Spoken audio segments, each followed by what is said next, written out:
Right.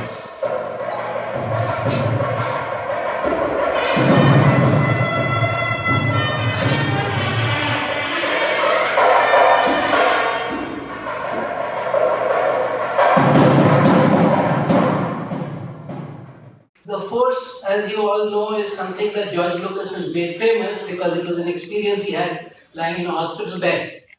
He had a severe accident, his life was despaired of, and he had this feeling of being connected to all life, which he named the force, and then there are all the books, there are all the movies and the books. I had promised myself I won't make any Star Wars references, but the AC reminded me of the ice planet Hot. Yes? That was my one and only Star Wars reference. But it's interesting that the force is actually a term that was defined in the late 1920s, early 1930s by Sri Aurobindo in his Integral Yoga. And it essentially means a manner of accessing the core of life. That is what I do. That is what I teach. I teach people to access the core life energy, increase it, become more intense, and it out. But like I said, that's not something that can be taught or that can be described. But yes, it is a manner of becoming more. It is a manner of becoming more intense. It is a manner of becoming more aware. And it is a manner of becoming more emotionally mature. You see, I was very pleased to be told to speak to entrepreneurs because in real terms, entrepreneurs are the only hope for India. We are running out of excuses. It's been almost 70 years since we have got independence and we are still trembling on the verge of significance. Yes? From the time I've been a child, I've seen Star Wars when it first released. I'm 51, so I'm old enough. 1977. From the time I've been a child, I remember India the next superpower, question mark. Yes? Every 5 years. Sometimes for variation, India the next superpower, exclamation mark. And does it work out that way?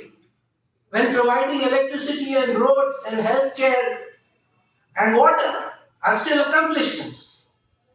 And we cannot keep expecting that my Baap Sarkar will do everything for us.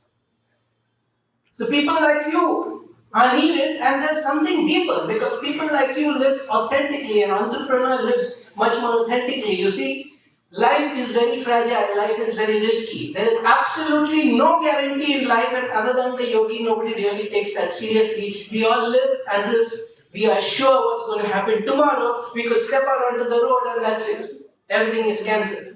The fact of the matter is we live in that very fragile space. How much time do we have? If you don't breathe for 3 minutes, end.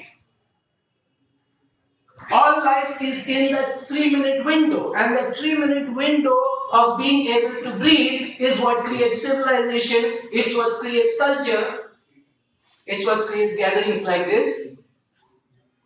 So that is why as yogis we always go to that most important thing in life, which is breathing, and we work with the breath. Because once the person gets his breath in order, once the person has a good relationship with his breath, then he can start fixing all the other aspects of his life. That is why we go to the breath. And it is not something esoteric and lunatic. I do not believe in any kind of mumbo jumbo. I am a very, very rational person and I see things purely based on evidence. And the fact of the matter is, some kind of relationship with self is always the least priority for people. And it should become central.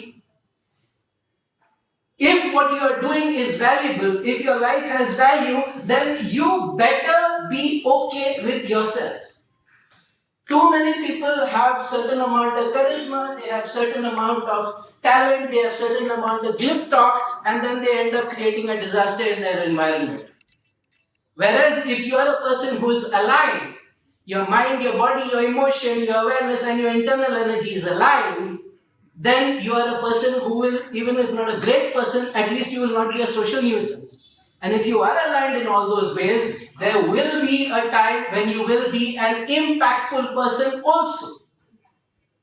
That is what I teach. I was a corporate trainer for 20 years, but I got tired of that.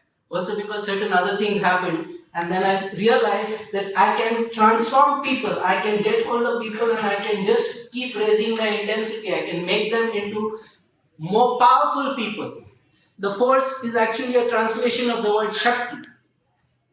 The word Shakti is what the force means, and that's exactly how Lucas used it, that's how Aurobindo used it, and I can teach how people bring up their Shakti. And the Shakti, if a person with Shakti is leading an organization, leading a group of people, that floods into the environment, that suffuses the environment.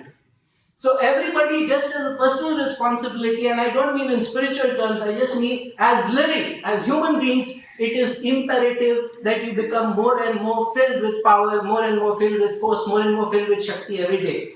Force Awaken, Shakti Jagran, that is exactly what Force Awaken means. Shakti Jagran 3 बार जिंदगी में होता है spontaneously.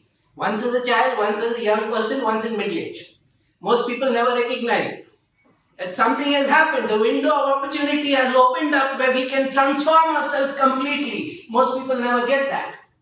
That's because people like us who have either the blessing or the misfortune, I'm not decided as yet of having an English education. The first thing that the English education provides us is to dissociate us from our culture, is to dissociate us from what happens. Traditionally, people knew, all right, here is the time in life the person is about to shift. The person is about to move to another level, another dimension of functioning. Most of the time, people miss the opportunity.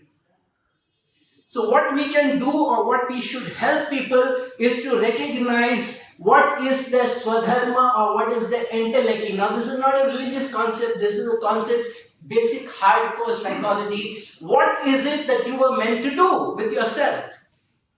Why did the universe go to the trouble of producing you?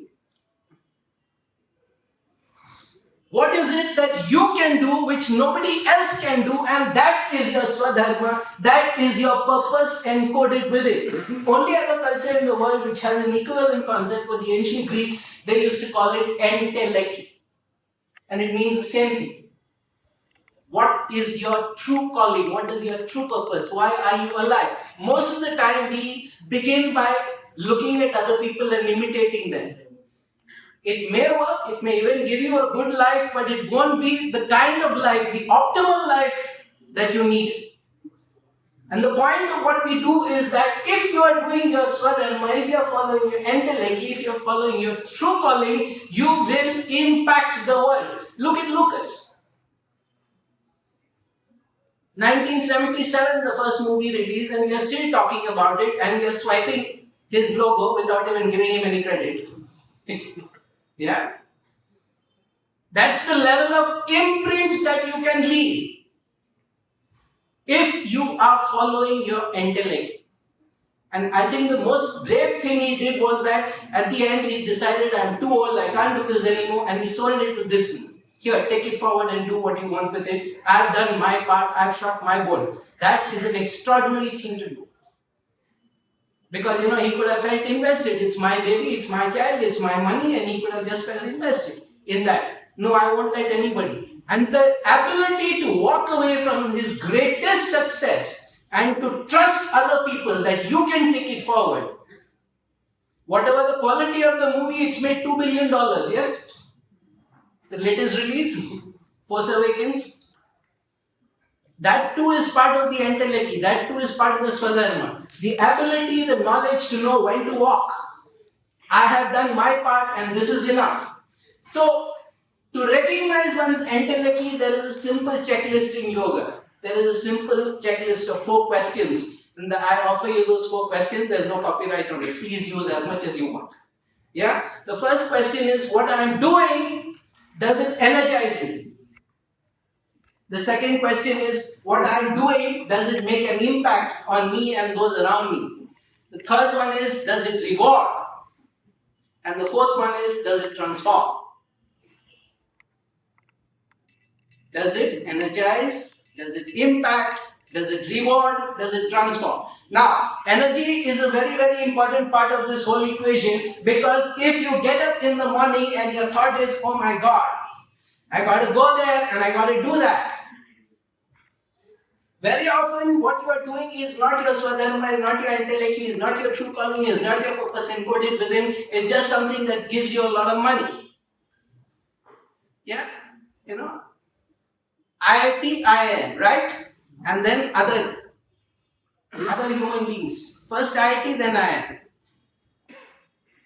If if you find that you are running out of steam, if you find you are running out of gas, then whatever else it is not your Swadharma. You never get tired when you are following your true calling. You will find inexhaustible amount of energy, no matter how many hours you put in. So you need to check. The thing that I am doing, does it energize me or does it drain me? Now, I'm not saying be absurd. Of course you will be tired. Some days you will really want to tear your hair out. I don't have that problem. But in general, if you are doing what you are meant to do, there is no way that you will become tired. There is no way that you will become despondent. There is no way that you will be depressed. You will always feel upbeat. The second thing is impact. How is this impacting the thing that I am doing? What is the reaction of those around me? And feedback is very important. I am basically a kalakar type of person. I don't like the metric method, but I am also a yogi, and in yoga everything is, does it work or not? And feedback, analyzing what happens, then calibrating how to move forward, it really works. What kind of impact is it making? Now, many people mistake a hobby. This is something that I like to do, therefore it is a good thing. No, not necessarily. Does it make an impact on people? How do you measure that impact? What is the quality of that impact? And who says it is impacting? Just you and your delusion or your wishes, or how do you know? From where are you getting this feedback that it is creating impact? And what kind of impact? Because impact could be negative also. You need reward. Not necessarily money, but that's a very major part of it. Yeah? India has a very, very constrained attitude towards money for the last 300, 400 years. It was not so. This might surprise you, but historically India was always one of the richest countries of the world. Most of our great spiritual attainments happened at a time when we were plush.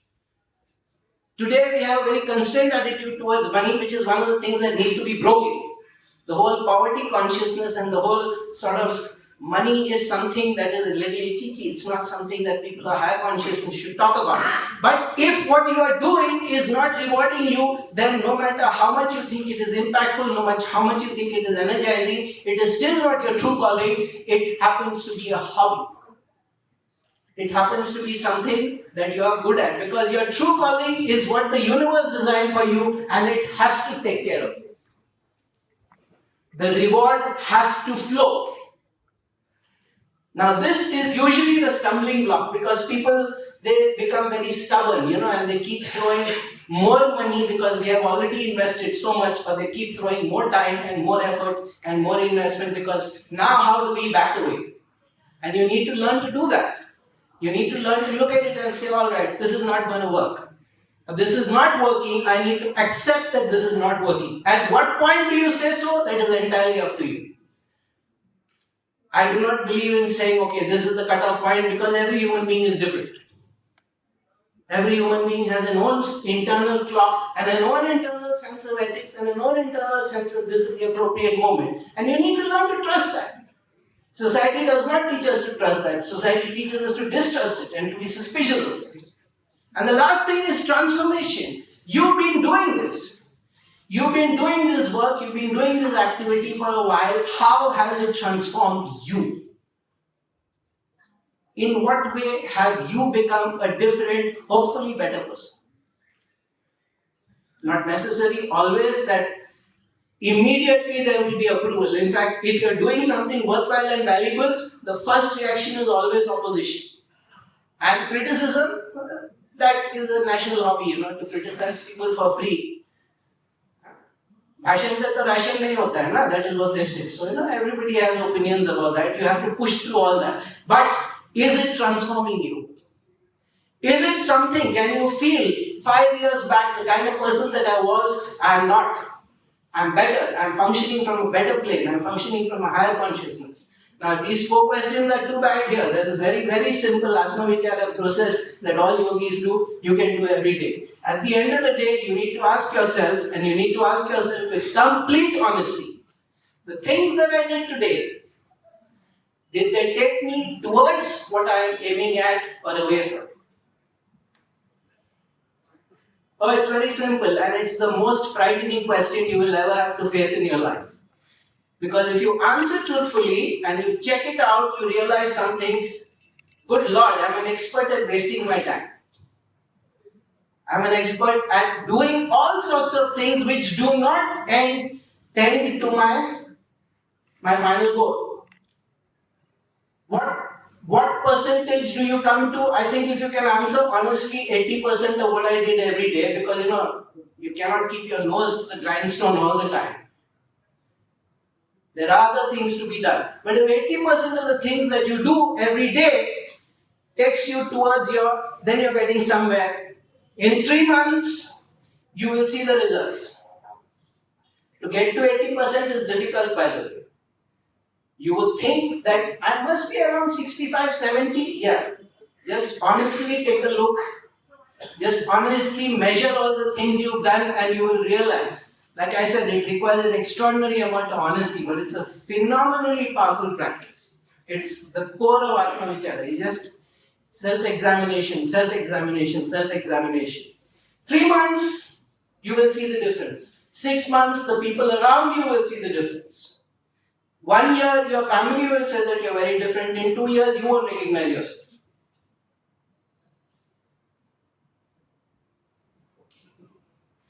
Which may not be very good, but okay.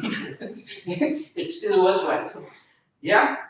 Since time is a constraint, I think that much is enough. Yeah? Any questions? One or two? How do you scale it? Huh? How do you scale it? How to scale it? Your choice. There are hundreds of ways of doing it. Just go on the net, you will find at least 1 million hits. But you have to design something unique for yourself, on your values and your goals. The problem is all those other choices are given, they are other people's values and other people's goals. This is work which you have to do. You have to invest it, you have to find out, all right, this is what I am going to say, this is acceptable, this is not acceptable, and there has to be a threshold of not acceptable. Once you get into that, all right, this much. But that again, nobody can do that for you. It is work that you have to do yourself. Thank you for asking that question. It was perfect. But you have to do that. And it is difficult. Because self-delusion is very pleasant. Self-delusion is actually quite pleasant actually. Yeah. Yes? Done?